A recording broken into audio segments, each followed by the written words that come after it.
ლუბარო დაგვიბრუნდით ყავის შესვენების შემდგომ. გავდივდივართ შემდეგ ასევე საინტერესო თემის განსახილველად.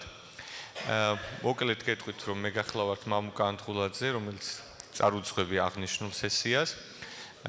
ადგილობრივი სამოქალაქო სექტორის წარმომადგენელი საერთაშორისო გამჭვირვალობა საქართველოს. დღევანდელი, აღნიშნული სესია, ეგრეთ წოდებული პანელი ეძღვნება ერთ-ერთ საინტერესო თემას, როგორც არის ინტერნეტი და უსაფრთხოება, მაგრამ ამ მხრივ უსაფრთხოება არის ბავშვების და ხაზგასმით იქნება ამ თემაზე საუბარი. პირველ რიგში მოკლედ წარმოგიდგენთ ჩვენს მონაწილეებს და პატარა მიმოხილვას გავაკეთებთ თუ რა განსაკუთრებით რა თემებზე იქნება საუბარი. რა თქმა უნდა, ეს შეზღუდვა არ იქნება ჩვენი მონაწილეებისაც უფრო გავრცელონ ეს თემა და თავიანთი იმ ორგანიზაციის ან საკუთარი შეხედულების საფუძველზე წამოჭრან ის პრობლემატური საკითხები ან ის მიღწევები, რაც ამ სფეროში არსებობს. პირველ რიგში აღნიშნავდი ქალბატონ სოფია თვალვაძეს, რომელიც წარმოადგენს საქართველოს ეკონომიკისა და მდგრადი განვითარების სამინისტროს. უცხოელი ექსპერტთან Skype ჩართვა გვექნება ბატონ დეივიდ რაიტთან. ჩვენ გვყავს ასევე კომუნიკაციის ეროვნული კომისიის წარმომადგენელი ქალბატონი მარიამ სულაბერიძე.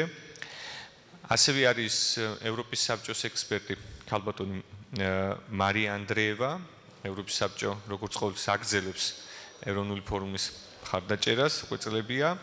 ასევე საქართველოს განათლების სამინისტროდან, მოკლედ ვამბობ სამინისტროს სახელწოდებას, ბატონი ალექსანდრე ასათიანი და ასევე სამოქალაქო სექტორის წარმომადგენელი ქალბატონი თეონა ტურაშვილი.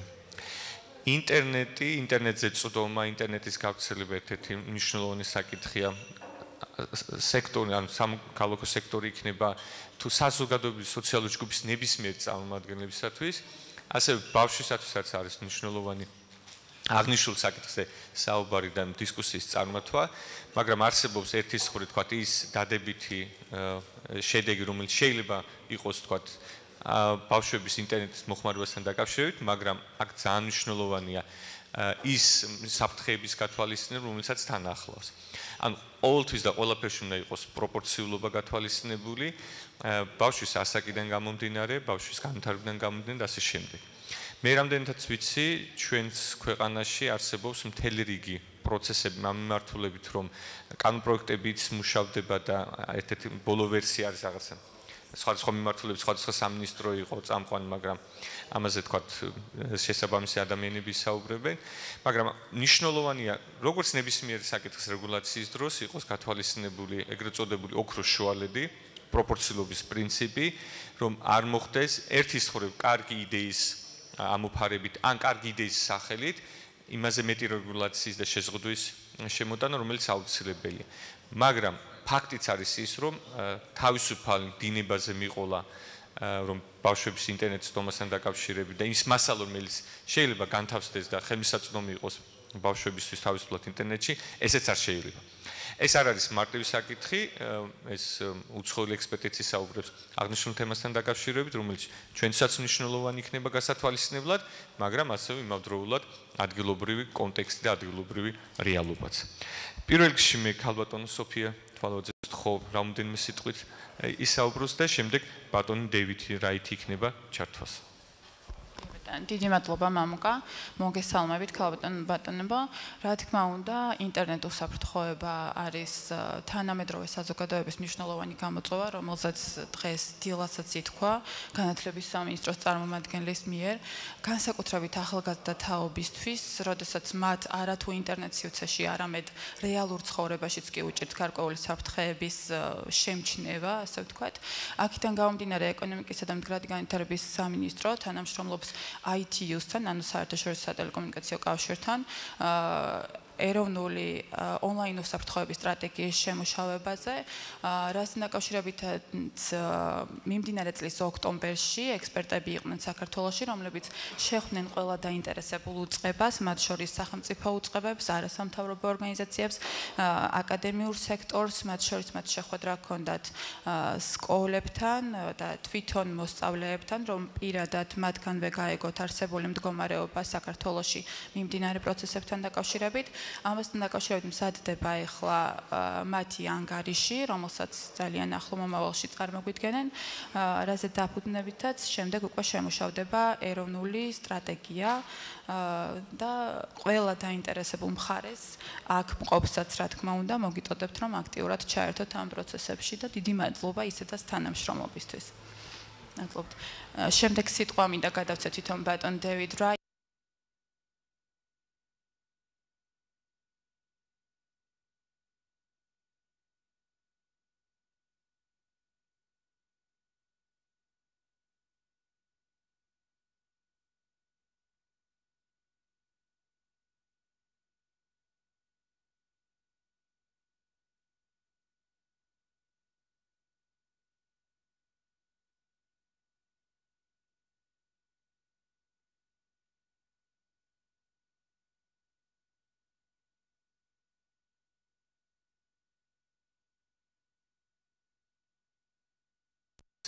And now the floor is yours.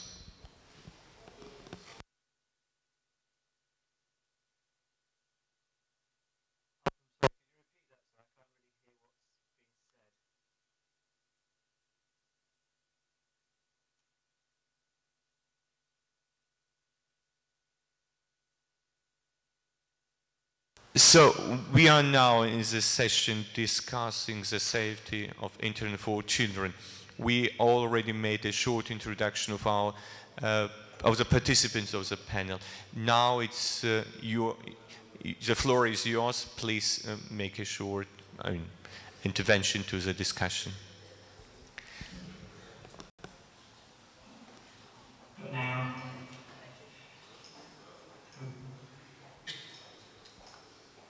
Okay.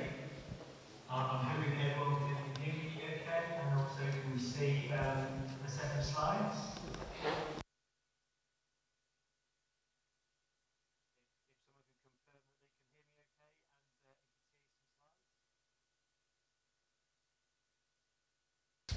Yes.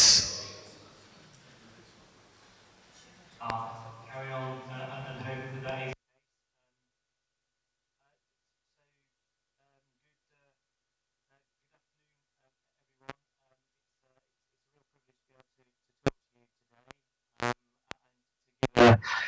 An introduction of the work that we've been doing on behalf of the ITU with George. I'm just going to say, so it's a charity based in the UK. We're part of what is the European InSafe network, and in this context, this work is being done on behalf of the ITU, and all to do with a national child online protection assessment report for Georgia, and the actual work it fits into one of the 5 different initiatives that the UNITU have, and this one specifically EUR4, as you can see there, so enhancing trust and confidence in the use of information and communication technologies. And going further in terms of EUR4, that is to support the deployment of resilient infrastructure and secure services allowing all citizens, especially children, to use ICTs in their daily lives with confidence. And so that's the context in which this particular work was is being undertaken, and it's followed these 3 particular phases. So we initially started some preparation, some preparatory work, which involved some desktop assessments, desktop research, and then some online surveys for children, for parents, as well as for stakeholders. Indeed, probably some of you in the room would have participated in that as well. And so that allowed us to provide some understanding and some evidence around when we came to actually visit and to undertake the interviews with a range of different stakeholders. We did conclude, so the surveys were particularly ones for children and parents were of great interest. So we had 1,100 responses to the children's survey. We had just over 1,000 responses to the parents' survey as well. And it is clear, and this will be of no great surprise to all of you in the room. So children are clearly make great use of both online services, technology, and social media within the country. We did determine generally, particularly amongst parents, a low awareness, or at least we detect a low awareness around online safety or indeed child protection issues. So an example is that almost half of children suggested that they'd been upset by something online, but a really small percentage, less than 10% of parents actually reported that their children had an issue online, just as a small example. Then when we came to undertake the visit, which happened towards the middle end of October, where we had the opportunity, indeed the privilege, to be able to come along and talk to and to discuss these issues with a range of stakeholders, and these are the stakeholders that we're able to take time to talk to. And again, so many of you perhaps in the room were part of that, and I thank you for your contribution and discussion. Indeed, each of the most of the interviews, the conversations actually overran, which to me is great evidence of an interest and an appetite in the subject. So what happens after this is that we've been, in conjunction with the ITU, been constructing a report, so highlighting the sort of situation, drawing out some conclusions, and also making recommendations. And in terms of the strengths, weaknesses, opportunities, and threats, these are the things that we've concluded. So in terms of strengths, it is clear that there are, a broad set of stakeholders, and that with great appetite around the subject of child online protection, with a definite intent to address the particular issues, and that was great to see. There was an understanding, definitely, of the complexity of the issues as well. Now, beforehand, we knew this already in terms of the cyber security or cyber safety aspect, with Georgia being ranked in the top 6 in the world. And just as a final point there, we were struck by the extent of NGOs operating in this space as well. From a weakness perspective, whilst there is some great activity going on, we did conclude that there was little, there was a need for some orchestration and some coordination. Awareness was generally low. I mentioned that earlier around parents. That was definitely one of the things that we concluded is the general understanding from a population's perspective was low. There's little standards or expectations, particularly to do with organisations that work with children, for example, schools. So inconsistency in terms of those sorts of standards, as well as resources that have been particularly adapted or used within the country. We saw some great examples, but given the extent of information, the extent of resources, that there is a great opportunity there, which leads me on to that section. The opportunities there very much to utilise some of the existing international works for adaptation, adoption, perhaps, and translation, to harness the great work that is going on across the country. It is the primary opportunity, I think, as well. There will be some international support in this particular area that can be harnessed as well. Finally, the threats. So given that around the issues to do with coordination and orchestration, there is a threat, and so fundamentally, children remain vulnerable, which is suggesting to online risks given the lack of consistency. One of the things that we did encounter pretty much all the time was questions around blue whale, and we did determine this is particularly a threat where there's little research that goes on, and so that leads on to urban myths such as the blue whale challenge. So a lot of work has gone on in this particular case across Europe, and so constructing some particular help and some support in the report we're concluding. And so that leads us on to these seven recommendations. These are just clearly the high level, and there's a lot of detail that fits in behind these. So these are the 7 things that we're suggesting. And that is the establishment of a National Online Child Protection Council that will be led by the government, but to involve, to harness, and to include all the stakeholders. So all that activity that's going on to harness all that great work. The work by GNCC in terms of the existing work around establishing a national centre for managing child sexual abuse material online, the illegal child sexual abuse material online, is great. Is to be encouraged, the establishment of that centre. A national campaign, so to generally raise awareness about child online protection issues, and the suggestion here is to harness Safe Internet Day, which I know is very much in plan for the country. Those working with children, this is the 4th recommendation. Those working with children have the opportunity to acquire better skills, so to be able to recognise, respond, and resolve particular instances is very much a definite recommendation through a national professional development programme.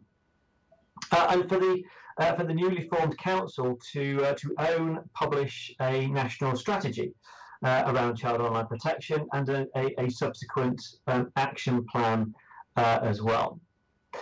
The penultimate one here around the new legislation to do with harassment laws, and so there was a recommendation to specifically include online bullying or cyberbullying in there as well. That would be good to see. And then the final one is one around educational resources. So making more educational resources that are particularly tailored to the country. Now, coupled with that as well is reporting mechanisms. So this is reporting of perhaps online harmful content as opposed to illegal content. So through existing social media or online provider trusted flagger status, so mechanisms to do with that. So that's the 7 things from a very high level perspective that the report will conclude.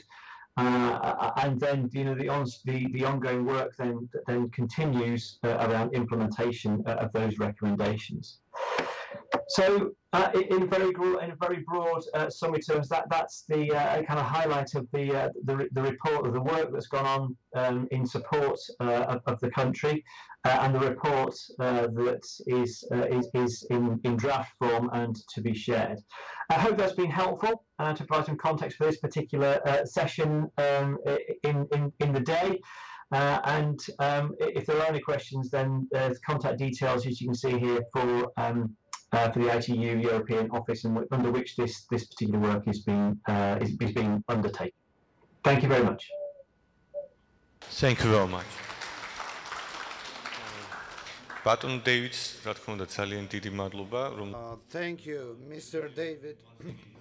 Much for the very interesting presentation, which shows the huge comparison work you have done so far and you're going to do. So, thank you very much again. Truly, within the short presentation, Mr. David managed and presented the ample work that had been conducted by them. If I remember the dates correctly, by the December it is planned to finish those work and it will be publicized. Well, those stakeholders that were involved in the process, they will have an access to that information, and then we'll continue working with the general strategy. So all the interesting parties will be involved. So I call you on to be more engaged. Thank you. Well, thank you. Now I would like to give the floor with a couple of words, Madam Mariam, to make a couple of words for us.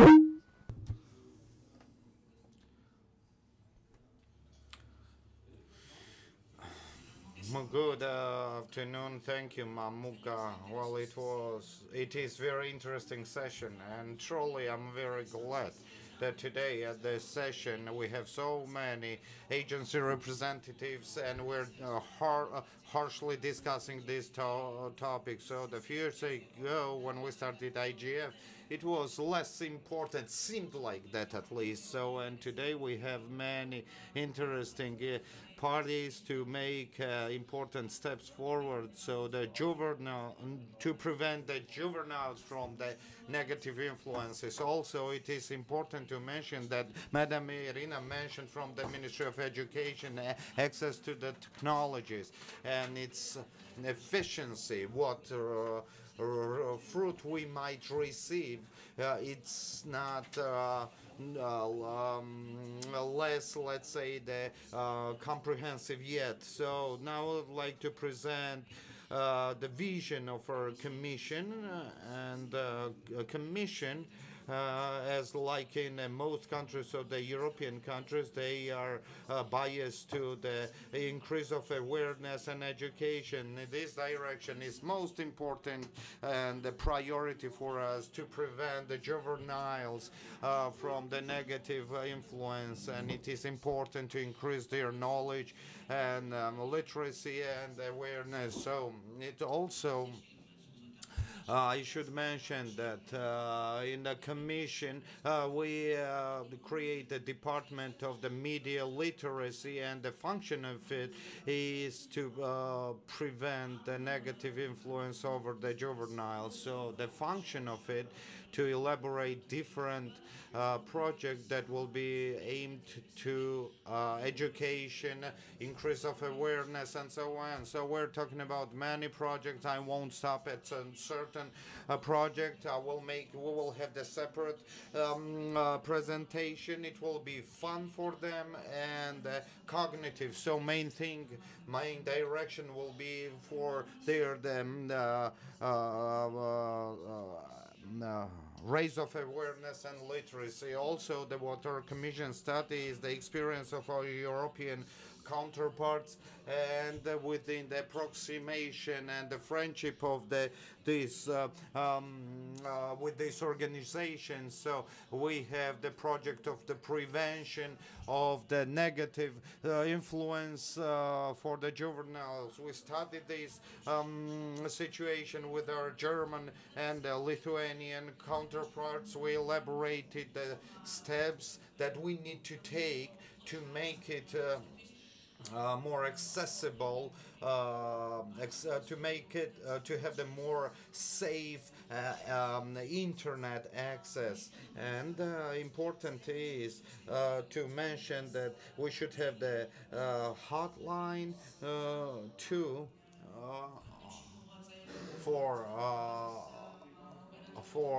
to get in touch with the operators existing in different countries to share their experience standards, which is an important step on this path. And also we need to envisage those recommendations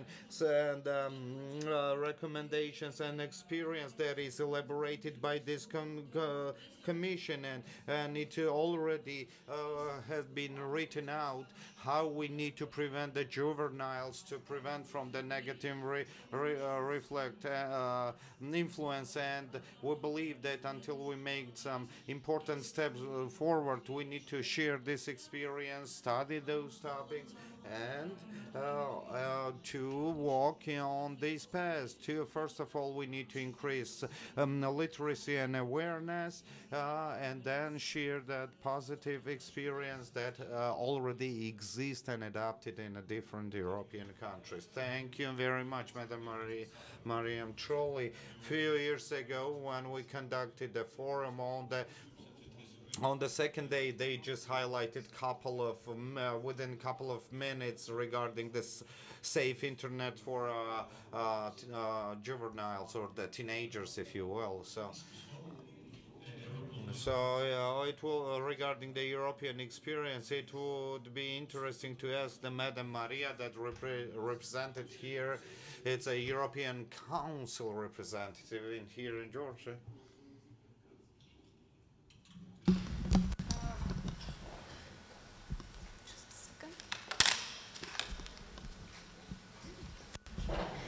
Thank you very much. It's a real honor and pleasure to be here and to talk and to share some of the good practices that have been implemented in regarding to combating hate speech and the influence that hate speech has on young people and how to decrease that influence.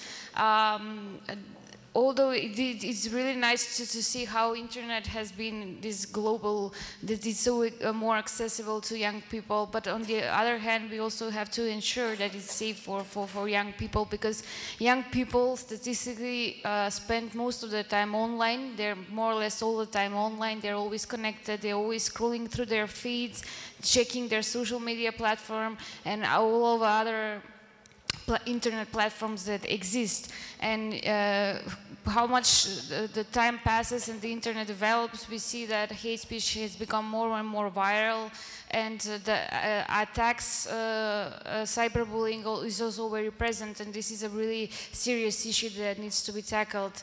Fortunately, this awareness that hate speech exists and it's very harmful has been very, very active in the past few years, and there are a lot of tools that have been developed in that case in the direction to stop hate speech, to decrease hate speech, or to decrease the influence that it has on young people.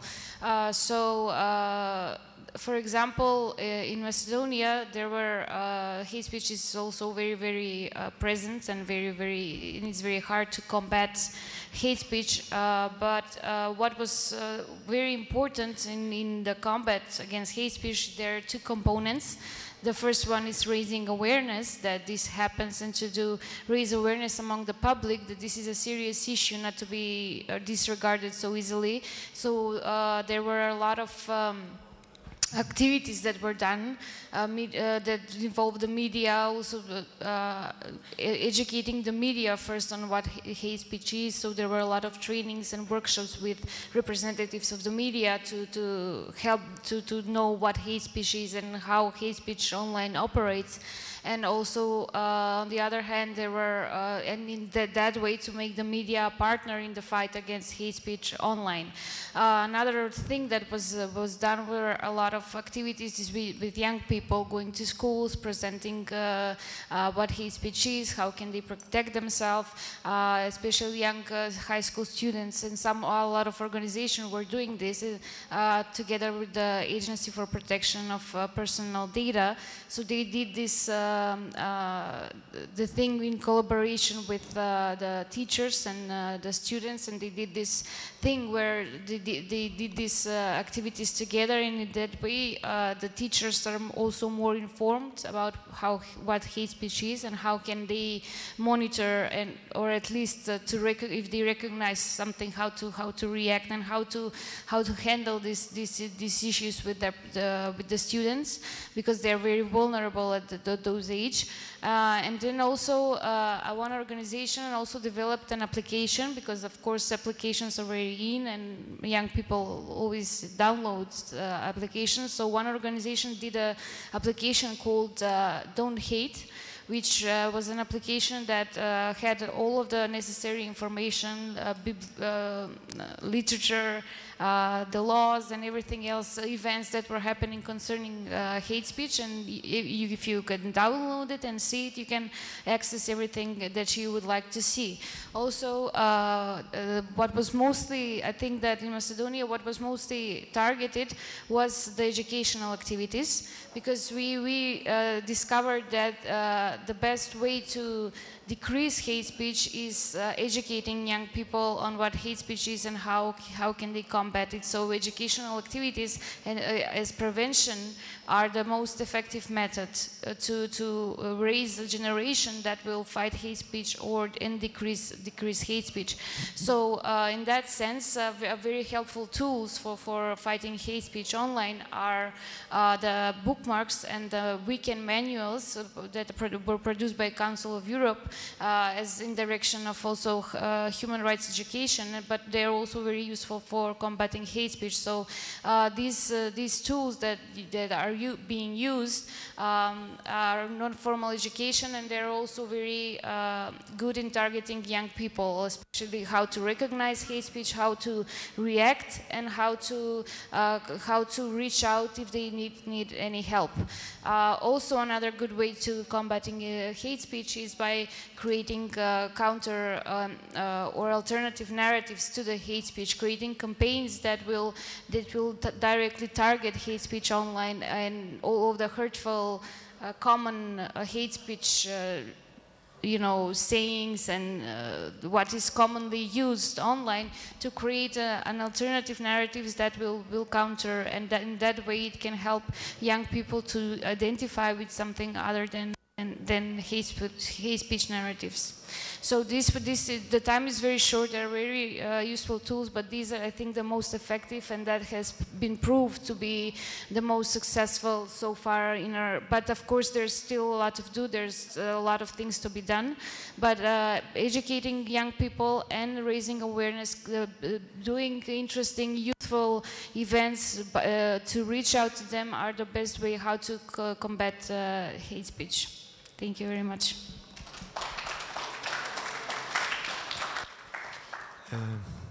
Madluba. Thank you very much. Thank you very much, Madam Maria, for sharing your experience. And the important topic that Madam Maria mentioned, that increase of awareness for the vulnerable children. They are vulnerable, and along with some other problems, the bullying and the hate language and the application. Also, what is the hate language, what countermeasures can be taken. So it is very much important to know. And I would like to ask Mr. Alexandre, Madam Maria asked the education and increase of awareness. So I would like, in early ages, we should start the increase of awareness. So what it might encompass, this hate language. Well, definitely I would agree that despite the technological barriers we make, so the educational is the pivotal point. The children should know what to do and how to do. A few years ago, I read an article. Antivirus company was writing that they identified the virus made by the 12 years old kids. So it was kind of in the game, the simple game, that one of the player was stealing the scores from another player. So basically the teachers and the parents are teaching the children when they go to the store, so they cannot merely take the toy or something. Somebody should pay for that. But in the e-system, it is difficult for them to adapt it because they don't have appropriate education, what they are allowed to do and what they're not allowed to do. There were many cases when the children were playing the online games, and they would take their parents' credit card and they would buy something. So, and one of the main tool against these actions is the education. The point is that the children are the way faster adapted to the situation rather than adults. So many years ago, we had a case when we received the e-gadgets, or at that time we didn't have the Georgian scripture, and and then they used the English letters, and teachers could not identify the mistakes, and they were surprised how these mistakes came in reality, because we need the letters combination in English to put the Georgian words. So, and the children, in other cases, when the children had not leave the exams yet, and the other kids had already known the results of the the results of the exams, so they would share by the SMSs. So the children are the way faster, and they adapt to the technologies in their own benefit. So here we need to have the education and have the dialogue, and we need to study those situations. In what case the way they use it in some certain case, those gadgets and technologies. In most of cases, they create the group, closed groups for the Facebook, so they control it themselves, and they know, so they tailor those technologies to their own benefit. So these space is covered or concealed from the teachers or the space or the parents. So a few days ago I met the parents at one of the schools, and because they ask the questions, many questions, and they cannot catch up to adapt those technologies that are more, they understand comprehensible for the children. And I think then it is important for teachers and the parents to conduct the general dialogue, joint dialogue. We need to elaborate the strategy how to provide the information and the knowledge to our children. Thank you, dear Alexander. Oh, obviously, we all pay great attention to education, and what David also mentioned, engagement of stakeholders is very needed, but coordination between problem and threats. More engagement and involvement is important, but it should be coordinated to a certain degree and to a certain dose. Participation of civil society is welcoming, of course. It should be welcomed. Very important issue, and that's why it is very important and interesting to hear from Theo. She represents IDF. I represent Institute of Information, Freedom of Information Development. We also work on internet freedom and digital literacy. I am happy that it has been said a lot about the meaning of education, and it was also mentioned and underlined the importance of educating parents and teachers, and it has become very topical. And we also prepared some guidelines for journalists, parents, teachers, how they can protect themselves from internet, and this includes quite high protection standards, and it was very much echoed by broader society, and we were explaining to teachers what kind of applications they can use to protect their children, and media was also very much interested, or got very much interested, and later on we received calls from schools to they wanted us to train them, and I myself participated in training, and children are very keen to know about it and to learn about it, and whatever they see in internet they believe in it, and so based on this we need to realize how important education is. At the same time, I would like to acknowledge one thing: regulations. We see that ministries at their level work about it, and we've been hearing about introduction some regulations, but we need to be very cautious in that term, because we have to protect our children from one side, but at the same time we have to protect the freedom that we have obtained through struggles, and we have to protect standards of freedom. So there were several initiatives from different organizations. There was nothing introduced to Parliament formally, but we learned recently, civil society, but Parliament works on law on protection of children, and we sent our comments, critical comments to Parliament, and we don't know what is taking place and what is happening with respect to this law. And international standards are very important, and compliance of our law with international standards is very important. And there were some vague provisions there, and this law was also provided that to create a list of dangerous information that children should be protected from. And this is quite understandable from one side, but on the other side we need to expand those who will have to contribute into the creation of this list. So there should be legal entities of public law, technological agency, and there was another organization, municipalities also,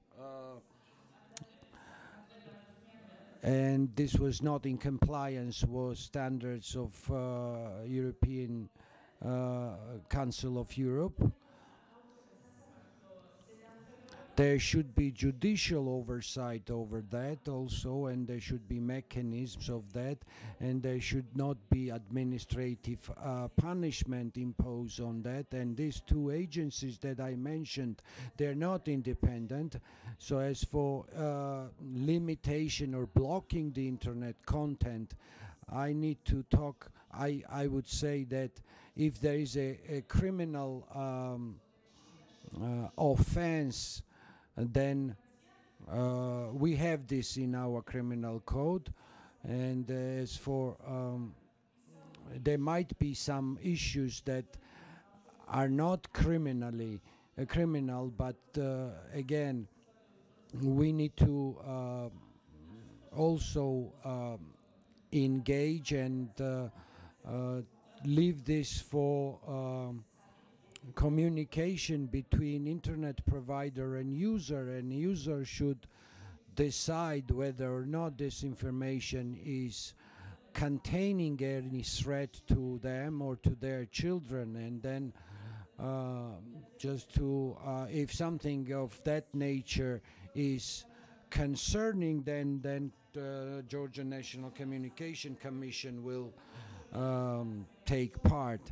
So by conclusion, I have to say that we need to have programs in place for children, for parents, and for and we also have to think about some dangers that over-regulating may also bring. So our format is unfortunately limited in time, so we wanted to give everyone the floor to speak. Now we have time for Q&A. Unfortunately, there was no opportunity to ask question after each presentation, but now I would like to give the floor to Irakli to make some comments, and if he has a question, he can address any of us. Good afternoon. My name is Irakli Gharibashvili. I'm the chairman of Internet Society Protection. Chairman, now it's better. Internet Society Georgia understands how important internet security is. We have taken certain steps in that direction, and we stand ready to participate along with other civil society organizations in doing that. And we have an initiative to create a coordination group when we will celebrate on 5th of February Internet Safety Day. We can all participate, and then maybe after that we can sit down and start thinking about coordinating our efforts. And our partners in Georgia who are interested in this topic can participate, and by the end of next week we can have assembly of this coordinating group and think about and start talking about what we can do. Thank you for your very interesting initiative. Now, please.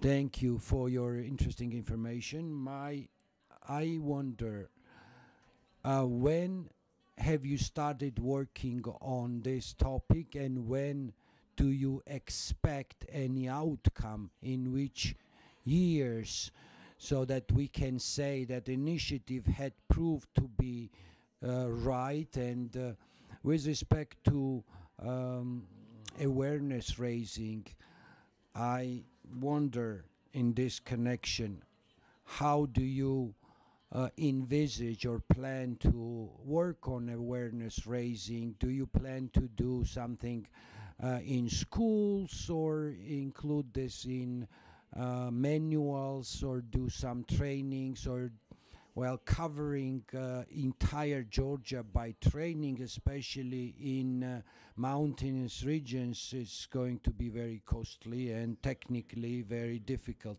Those are quite straightforward questions. And as for education, Georgia has some commitments, has taken some commitments with respect to digital literacy, inclusion of digital illiteracy in educational system. This is not going to be a separate subject. It's going to be like an additional lecture type or component included in other disciplines and subjects. Digital literacy is comprised of different things, such as what is password and how can we create new passwords, what is personal data, what can be done or what cannot be done. We may know what can we do and how can we behave in real life, but in digital world it's also a private environment, and we can also protect this, and this should be also integrated into an educational system. I can tell you that it has already been integrated, and my child has a new subject, like high-tech society. I think we need to change microphones. Okay, now we can hear. So the process has started, which is quite informative. Even now, pupils in school learn what is internet, what is included in internet, and it is really taken care of at certain level in schools. Thank you, Sopo, for your statement, and I will echo on Sopo's statement and elaborate on first. One of the most important institution which is working on that, and there's a big organization with mostly 1,000 countries participated, International Communication Commission, and they work for stakeholders, for children, and so we have taken this path and utilized their standards. As for the creation of group or council, we are always open for negotiation. We started talking about this with Antoine, I think, and we really need platform to discuss of public discussions. Maybe we need to, at that point, we need to get closer to the making decision at what platform or what kind of platform we will use or create. We talked with Sandro and Nucha on this topic, and the idea is quite good, and we agreed on that idea, and Ministry will participate and will take part in it. And I think quite soon the documents will be presented from experts, and then these documents will be ready for public discussions, and public will actively engage in discussing these documents as conclusions. Let me go back to your question, and with respect to programs and projects that I mentioned, they are planned to be launched next year with the tight coordination of the Ministry, and I think next year there will be outcomes, there will be some tangible results, and we will cover not only rural parts but also cities and towns, and this program will be accessible. I have a question to Marika. Have you thought of anything, any creating of any online content for children, not just curriculars or educational program for schools?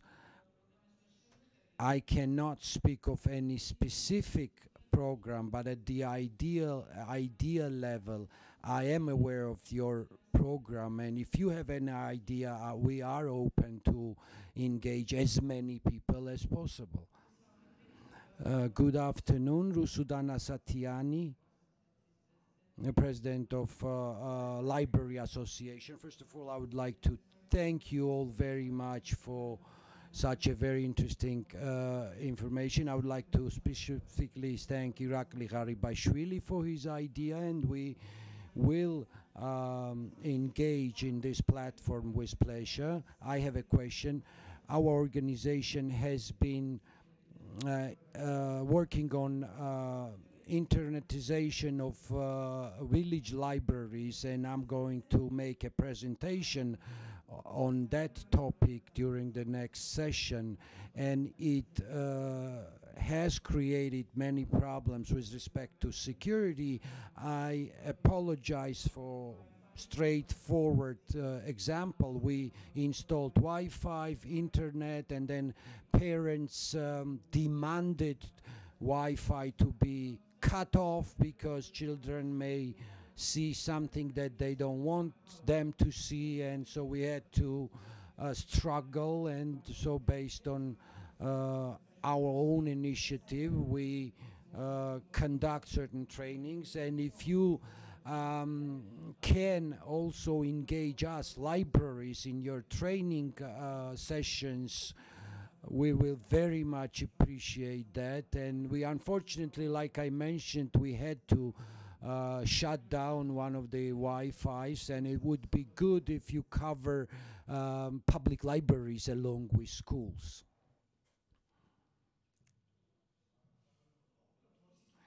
Just very briefly, very good direction and very good question. This is a problem, general problem related with parents, and parents probably would think that by cutting off Wi-Fi they will protect their children from bad content, and this is not a right approach. And International Communication Council has a standard or has a ruling on that a government should create a blacklist, or any state should create a blacklist, and every parent should know that such blacklist does exist in a country, and if any provider uses anything from that blacklist, so he will or it will be punished.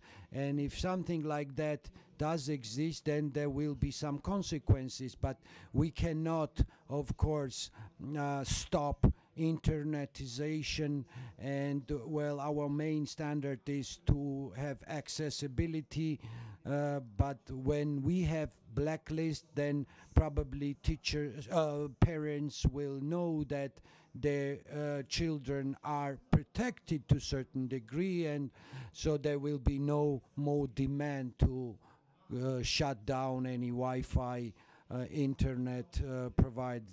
So we can, well, by the same logic, we can demand cutting off the internet in houses, in households. Questions there are, I counted a few hands. It makes it clear that there is a high level of interest. How much time we have, Mr. Ucha? So I've counted 4.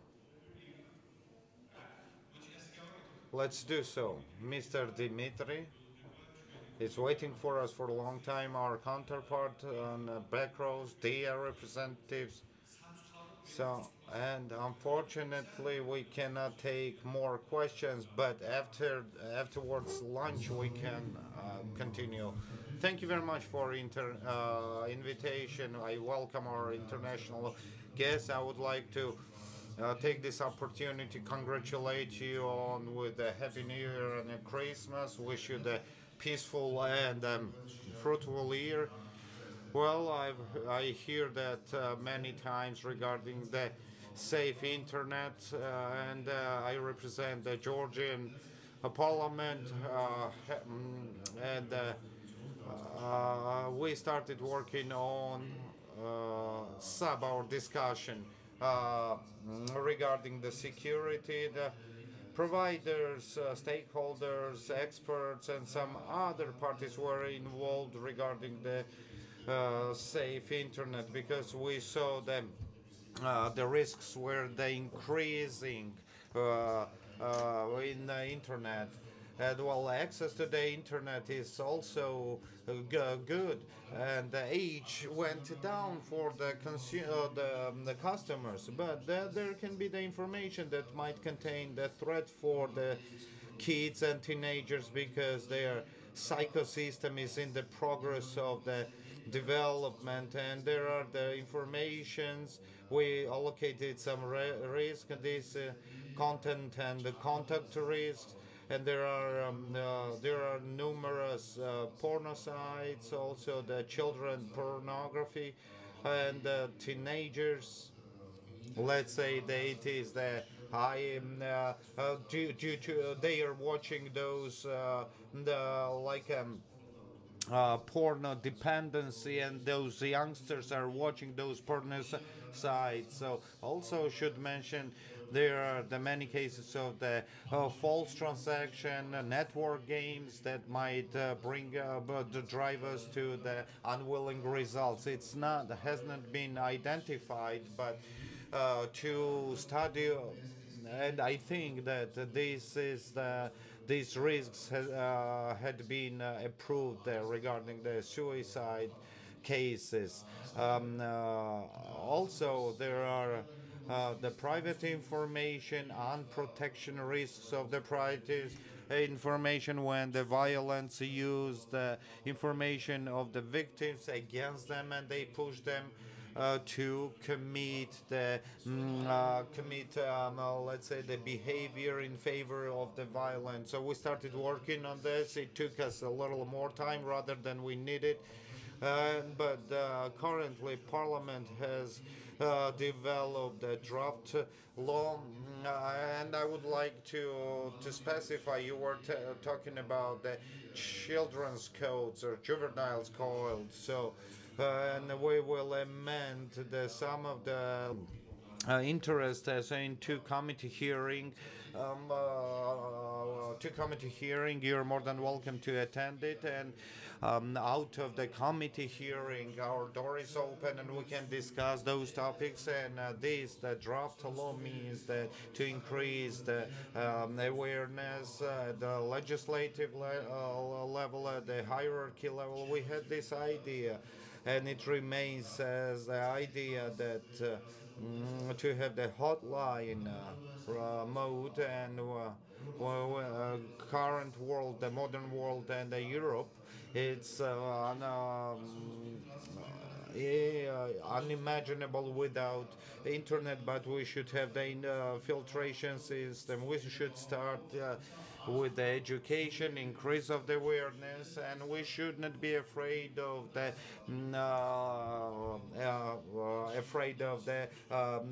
some norms of the regulation. So this is what I wanted to tell. Russian Federation, and I would like to remind the panel and participants about experience of your northern neighbor. For more than 6 years, we have full-scale censorship system with content blocking, which blocks content, fights political opposition, and also increases prices for end users and operators' infrastructure. And it have been implemented on the name of protecting youth. So the first blockings was for protecting us from suicidal information, from drugs, from whatever else. After 6 years of censorship and content blocking, we do have no evidence about effectiveness of such methods. And by the way, we also had Blue Whale. But I think for more than 2 years, no one here in Russia about Blue Whale. It was used to introduce not just blocking, but repressive articles into criminal code. And then no one ever hears it. So it was fun for me to hear that it pops up in countries around Russia with such delay. So please be very careful implementing just protection. The main difference maybe, and I'm really glad to see it, that there is a public discussion involving technical communities, involving politicians and everyone. So I hope you will be much more successful in this than your northern neighbor. Thank you. Thank you. მოგესალმებით, ნატა გოდერძიშვილი, მონაცემთა გაცვლის სააგენტოს წარმომადგენელი. ამ დისკუსიას Goderzishvili, I would like to add that those initiatives that our agency does, and especially we have the quick response on the computer incidents. If we are talking so how fast we need to protect the children on the online system, it's SafeGovG.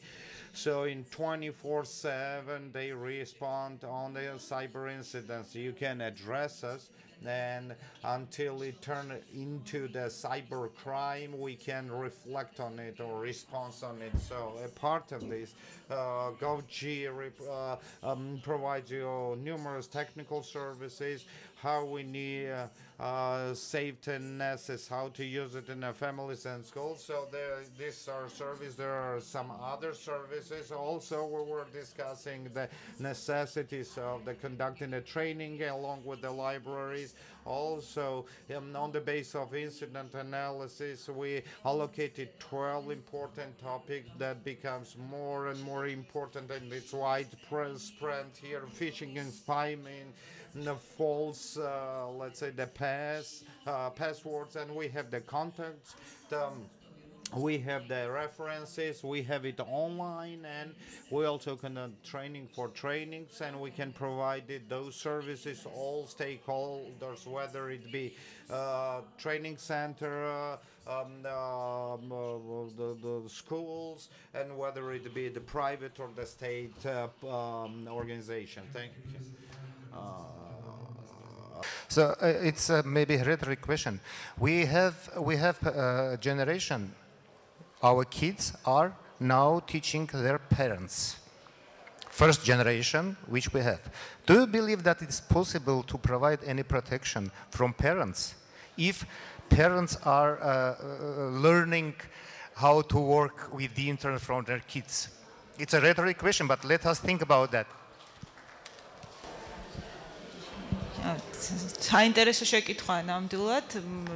Well, it is an interesting question. So it was mentioned numerous times that the children are adopted in the current world. well rather than the parents, but the parents should learn in the same way as the children, and their awareness should be increased as well. So we need to work about on their education. We should have the appropriate programs for them. So in the first thing, they should be educated, and with the cutting of the Wi-Fi, they won't be, let's say, protected. დავინახე ხელი არის აწეული კითხვასთან დაკავშირებით, მაგრამ I should use my right, and so within this format we will not be able to continue because the lunch is waiting for us, and I will make the one more comment. Regarding the last question, when I was talking about my guideline and we created for our parents, so that was the pivotal point. And this, let's say, the guideline could be used for the teachers. As for the regulations, our position is if we're discussing the list where we would put the websites that are dangerous for children. Main thing here is that we should not limit these websites within the country, but the parents or stakeholders, they can address to the providers or the National Commission of the Communication of Georgia, and after their let's say statement, those websites will be, let's say, blocked in their houses or the schools and so on and so on. So thank you very much all the participants of our panel, and we can say we all agree that we should make the active steps forward in this area, and at the national level different stakeholders have made the different steps forward. And proceeding from the David's presentation, coordination topic is very much crucial, and then context and the European experience is very much important, and next year we will have more tangible results. And once again, thank you very much. Thank you, Mamuka. Thank you for the panelists. Now we have very important session. To sum up, to summarize, it would be great we are ready as an association and the members to work in coordination, because many good things had already been done, not to confuse our audience. And whether we train the children, we train the parents, or we work with the schools or some other organizations. So we need to coordinate. Now our session will be the iStars. Regarding the iStars, I would like to ask that Sandro Karumidze to join us, a madam from ISOC.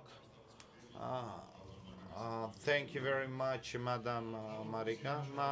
Shiran Svardanian from ICANN. Mr. Vaha, please.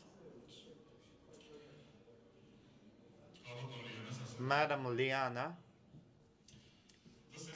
And the session will be dedicated, will be within around 45 minutes, and those capabilities that are within the capacity of the international organizations and Aerodi and CIDIX in Eastern European, the Eastern European level. So, and after this session, we will have the lunch, and after the lunch, we will have 2 sessions.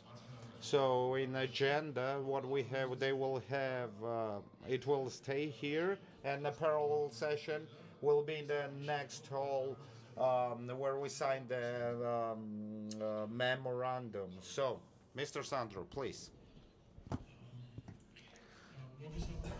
Good afternoon. This session will mostly be dedicated to getting to know each other.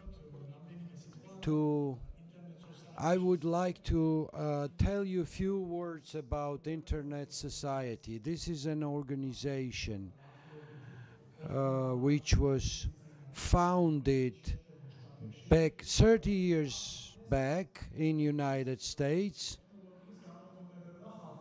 and this society was founded by fathers of this organization.